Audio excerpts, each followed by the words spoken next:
రాణి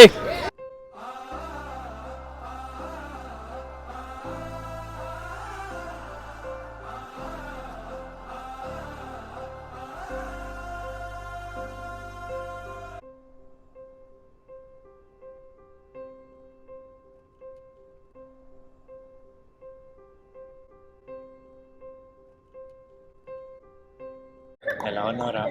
బాగానే ఉన్నారా? ఇంకా మొదలెడదామా?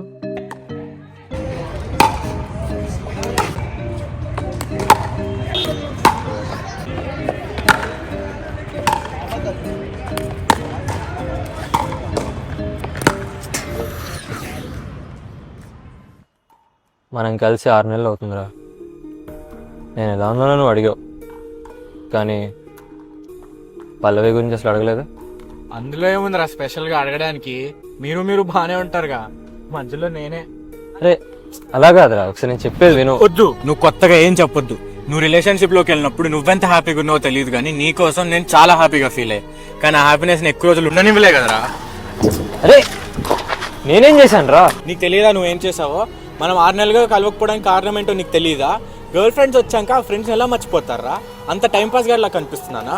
మళ్ళీ నువ్వు అంటే పైకి బెస్ట్ ఫ్రెండ్ అని చెప్పి సొల్లు కొడతావు. అయినా ఇన్ని రోజుల తర్వాత పికిల్ బాల్ ఆడడానికి పిలిచినప్పుడు నీకు ఎలా ఉందో నాకు తెలియదు, కానీ నేను మాత్రం ఎగ్గిరి గంతులేసా. కానీ రాణి ఆగరా. అరే ఇన్సేపు బాగానే ఉన్న టాపిక్ మార్గానే వెళ్ళిపోతావేంట్రా? అంతా నీ ఇష్టమేనా? కనీసం నేను చెప్పేది వినరా? వద్దు బాబు, నువ్వు చెప్పే కహానీలు వినే ఇంట్రెస్ట్ నాకు లేదు. అవేమైనా ఎపిక్ స్టోరీసా మళ్ళీ వినడానికి? రాణి రాణి చెప్పేది ఒకసారి వినరా? రాణి రాణి రాణి రాణి ప్లీజ్ ప్లీజ్ ప్లీజ్ ఒకసారి ఆగరా ప్లీజ్. చెప్పేది ఒకసారి వినరా? ఈసారి కహానీ కాదు, నిజం చెప్తారా ప్లీజ్. సరే చెప్పు, కానీ కొత్తగా ఏదైనా ఉంటే చెప్పు.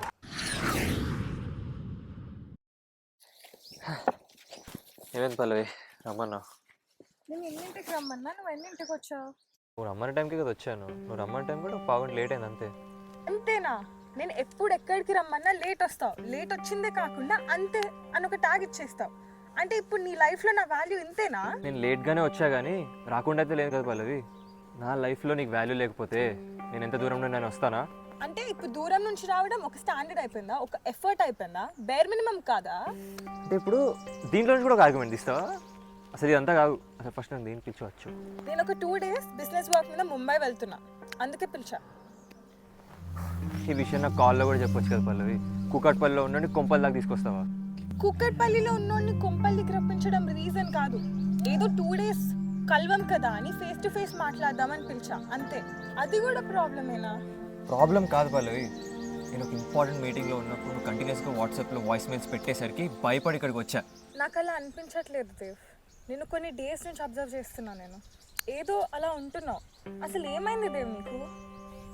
ఏమీ అవ్వలేదు పల్లవి, నేను నిన్నెందుకు అవాయిడ్ చేస్తా? ఏమో దేవ్, నాకు అలా అనిపిస్తుంది. నువ్వు నాకు ఈ మధ్యలో అసలు టైం ఇవ్వట్లేదు. నా కోసం నాకే టైం సరిపోవట్లేదు పల్లవి. ఆఫీస్ ఆఫీస్ ఆఫీస్తోనే టైం అంతా అయిపోతుంది. అర్థం చేసుకో పల్లవి, ఇంపార్టెంట్ మీటింగ్ నడుస్తుంది అండ్ నేను ఫ్రెషర్ని అండ్ నా మీద ప్రెషర్ ఎట్లుంటుందో నీకు తెలుసు కదా. అయినా ఇది కాలేజ్ కాదు, నేను నీతో 24/7 ఉండడానికి. ఆబ్వియస్లీ నేను నిన్ను అర్థం చేసుకుంటా దేవ్, కానీ నువ్వు నాకు చెప్తే ఇంకా బాగా అర్థం చేసుకుంటా. ఎప్పుడు నేనే ఆలోచించుకొని నేనే ఏదో ఊహించుకొని అర్థం చేసుకోవాలంటే ఎలా? స్నాప్ చూడవు, వాట్సాప్లో ఒక మెసేజ్ ఉండదు, ఒక కాల్ చెయ్యవు. ఆఖరికి నేను పెట్టే క్యూట్ రీల్స్ చూడడానికి కూడా సార్ గారికి టైం లేదు. ఒక్కరోజు స్నాప్కి రిప్లై ఇవ్వకపోతే నెక్స్ట్ డే నీకు కాల్ చేస్తాను కదా పల్లవి. వాట్సాప్ చూడకపోతే ఆ మర్నాడు నేను వచ్చి కలిసా కదా పల్లవి. అసలు ఇదంతా కాదు, 2 వాయిస్ మెయిల్ ఎక్కువ పెట్టావని పరిగెత్తుకుంటూ వచ్చా కదా పల్లవి. అయినా నీకు ఎప్పటికప్పుడు నా వర్క్ ప్రెషర్ గురించి చెప్తూనే ఉన్నా, గ్యాప్ రాకూడదని. అయినా వచ్చింది. నన్ను ఏం చేయమంటావు చెప్పు? అంటే తప్పంత నాదంటావా?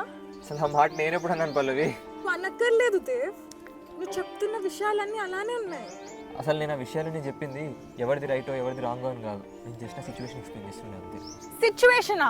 నీ ఒక్కడికే ఉంది సిచ్యువేషన్ ఇక్కడ. నేనేం పని పాట లేకుండా కూర్చున్నా మరి. ఆ మాట నేను ఎప్పుడైనా పల్లవి. ఓకే, నెక్స్ట్ 3 days నువ్వు నాకు కాల్ చేసినా టెక్స్ట్ చేసినా చూడు, మీరు చెయ్యరు కదా అది. Correct. I'll meet you after I'm back. Pallavi చెప్పేది. I'm leaving. పల్లవి నేను చెప్పేది ఒకసారి పల్లవి ప్లీజ్. ఏంటి అంత జరిగిందా? ఇంకా చాలా జరిగిందిలేరా. 3 days కాస్త 3.5 months అయ్యి ఇంకా కాల్ రాలా. మరి నీ జాబ్? Sir bill. బిల్లా?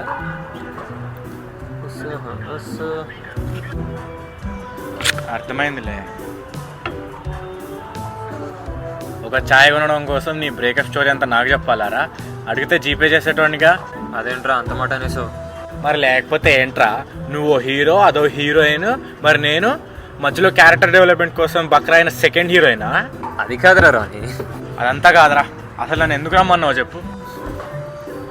ఫ్రెండ్ అంటే ఎంతనారా? నీ అబ్బా ఫ్రెండ్ని కాబట్టి ఇంకా జోడించుకోవట్లేదు నేను.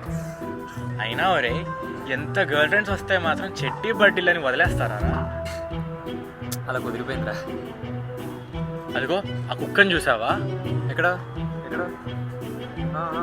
దానికి ఉన్నంత విశ్వాసం కూడా లేదురా నీకు. అయినా అసలు జాబ్ ఎలా దొబ్బిందిరా? అంటే ఆ రోజు మీటింగ్ వదిలొచ్చా కదా, అటెండ్ అవ్వలేదని పీకేశారా? లేదు, ఆ మీటింగ్ పెట్టిందే నేను పీకేసారని అనౌన్స్ చేయడానికంట. నువ్వు గొప్పోడురా బాబు. అదేమో వర్క్ అని చెప్పి ముంబై వెళ్ళింది, నువ్వేమో ప్రేమ అని చెప్పి షెడ్లోకి వెళ్ళావు. అరే నువ్వే ఏదో ఒక హెల్ప్ చేయాలరా నాకు ప్లీజ్.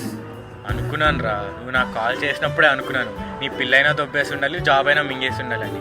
కానీ ఈసారి నీ దరిద్రం నాకు సర్ప్రైజ్ చేసిందిరా. నీకు 2 పోయినాయి. అరే ఇంకా నేను చెప్పేది ఒకసారి వింటరా?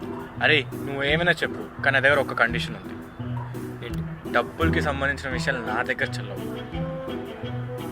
ఎందుకురా? ఇందాక నేను ఛాయ్కి కట్టిన డబ్బులు మా అమ్మ కూరగాయలు తెమ్మని పంపించిన డబ్బులని. ఫోన్లే, నాకు కనీసం జాబ్ అయినా ఉండేది, తమకు అది కూడా లేదు కదా. అయినా నా దగ్గరే ఒక ఐడియా ఉంది. నేను నిన్ను ఫైనాన్షియల్ పడదామని రాలేదు, ఇద్దరం పని పడలేకుండా ఉన్నాం కదా. నా దగ్గర ఒక స్టార్టప్ ఐడియా. ఏంటది? అంటే నాకు ఇప్పుడు రీసెంట్గా బ్రేకప్ అయింది కదా. అరే ప్లీజ్ రా, ఆ స్టోరీ మాత్రం మళ్ళీ చెప్పకరా. అయితే అగో, బ్రేకప్స్ అనేవి చాలా కామన్ రా ఈ రోజుల్లో. యూజువలీ బ్రేకప్ అయిన తర్వాత self confidence, self motivation, working on your self, forget and forgive లాంటి చాలా సోది కోపింగ్ మెకానిజమ్స్ ఉంటాయి. అయితే కానీ కొంతమంది ఒకళ్ళు మర్చిపోవడానికి వేరే వాళ్ళని డేట్ చేయడం స్టార్ట్ చేస్తారు. నీకైనా ఆలోచన ఏంటి కొంపు తీసి? ఫస్ట్ చెప్పేది వినరా రెడ్ ఫ్లవర్. ఇలాంటి వాళ్ళకి సీరియస్ రిలేషన్షిప్స్ అక్కర్లేదు, జస్ట్ టైం పాస్ అంతే. ఒక రీబౌండ్ అనుకో. ఇలాంటి వాళ్ళందరి కోసం డేటింగ్ యాప్ డిజైన్ చేస్తే ఎలా ఉంటుంది? ఈ యాప్ ద్వారా ఎవరిని హర్ట్ చేసినట్టు ఉండదు, because each of them know what they sign for. ఏంట్రా వాల్యూమ్ తగ్గింది? నీ బుర్రకి తుప్పు పట్టినట్టుందిరా. ఏరా ఐడియా నచ్చలేదా? చెవిలో కాలీఫ్లవర్ పెట్టుకునేవాడు కూడా ఊస్తాడు ఇది తింటే. అరే అలా కాదురా, నేను చెప్పేది విను. ఇది కానీ మనం సరిగ్గా ఎగ్జిక్యూట్ చేస్తే పక్కా బొమ్మ బ్లాక్ బస్టర్ అవుతుంది. ప్రశ్న మిస్టర్ దిల్ రాజు, బొమ్మ బ్లాక్ బస్టర్ అవ్వాలంటే ముందు ఆడియన్స్ థియేటర్కి రావాలి కదా సార్. సరే ఒక పని చేద్దాం. మనం ఎలాగో ఫస్ట్ మార్కెట్ రీసెర్చ్ చేయాలి కాబట్టి, ప్రజల దగ్గర టెస్టిమోనియల్స్ తీసుకోవాలి కాబట్టి, అది చేశాక నువ్వు కంటిన్యూ అవ్వాలో వద్దు నీ ఇష్టం. ఇప్పుడు డేటింగ్ యాప్స్కి కొన్ని టర్మ్స్ అండ్ కండిషన్స్ ఉంటాయి, మరి మన దానికి ఏమైనా ఉన్నాయా?